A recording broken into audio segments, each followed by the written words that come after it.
Hello guys, இது வந்து Wednesday morning எடுத்த வீடியோ. என்னோட தவாவுக்கு யாரோ சூனியம் வச்சுட்டாங்க போல. என்ன ஆச்சுன்னு தெரியல. நல்லா சூப்பரா வந்துட்டு இருந்த தவா. சப்பாத்தி சுட்டாலும் இதுலயே வந்து ஏதாச்சும் ஃபிஷ் ஃப்ரை பண்ணாலும் சூப்பரா வரும் தோசை. பட் ஏதோ ஒரு ரீசனால வந்து பார்த்தா தோசையே இப்போ வர மாட்டேங்குது. என்ன ரீசன் தெரியல. அடியில மட்டும் அப்படியே அடி பிடிச்சிக்குது, மேல சுத்தமா வேகறதே இல்லை. என்ன ரீசன்? நான் நிறைய இது வந்து ட்ரை பண்ணி பார்த்துட்டேன். நிறைய சொல்யூஷன் ட்ரை பண்ணி பார்த்துட்டேன். ஐஸ் கியூப்ஸ் வச்சு பார்த்தேன், அப்புறம் ஆனியன்லாம் தடவி பார்த்தேன், ஆயில் ஒரு நைட் ஃபுல்லாவே வந்து ஊற்றி வச்சு பார்த்தேன். அப்பயும் வந்து வர மாட்டேங்குது. ஏதாச்சும் உங்களுக்கு வந்து ஐடியா கிடைச்சா வந்து கண்டிப்பாக கமெண்ட்ஸில் வந்து சொல்லுங்கள். நல்ல வேளை என்னோட ஒரு தோசைக்கல் வந்து வீட்டிலேருந்து எடுத்துகிட்டு வர சொன்னேன் எங்கள் மாமியார். சும்மா இந்த ஃப்ரை பண்ணுறதுக்கு எதனா யூஸ் பண்ணலாம் அப்படின்னு சொல்லிட்டு. இதுவும் இல்லைனா அன்றைக்கி நைட் அவ்வளோதான், வேஸ்ட்டாக தான் போயிருக்கு எல்லாமாவும்.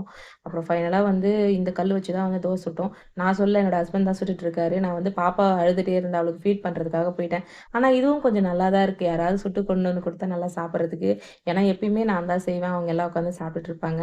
இது தொட்டுக்கிறதுக்கு வந்து புதினா, கொத்தமல்லி, அப்புறம் வெங்காயம், தக்காளி, பூண்டு, இஞ்சி அதெல்லாம் போட்டு ஒரு சட்னி வந்து பண்ணியிருந்தேன். என் பொண்ணு என் வாயே தான் பார்த்துட்டு இருந்தா. மம்முன்னு சொல்லிட்டு நான் பண்ணுறத திருப்பி திருப்பி பண்ணிட்டு இருந்தா. மதியத்துக்கு வந்து சிம்பிளாக வந்துட்டு சாம்பார், முள்ளங்கியும் கத்திரிக்காயும் போட்டு சாம்பார் தான் பண்ணியிருந்தேன். அப்புறம் ரைஸ் கொஞ்சம் வந்து வச்சுருந்தேன். அப்புறம் வந்து பொரியலுக்கு வந்து பீன்ஸ் கேரட் போட்டு நிறைய பொரியல் பண்ணியிருந்தேன். இதுக்கப்புறமாவது கொஞ்சம் டயட்டை ஃபாலோ பண்ணோம் அப்படின்றதுனால ரைஸ் கம்மியாகவும் நிறைய பொரியல் வந்து எடுத்துக்கிட்டேன். பாய், இன்னொரு வீடியோவில் பார்க்கலாம். என்னோட வீடியோ வந்து பிடிச்சிருந்தா சப்ஸ்கிரைப் பண்ணுங்க என்னோட சேனலுக்கு.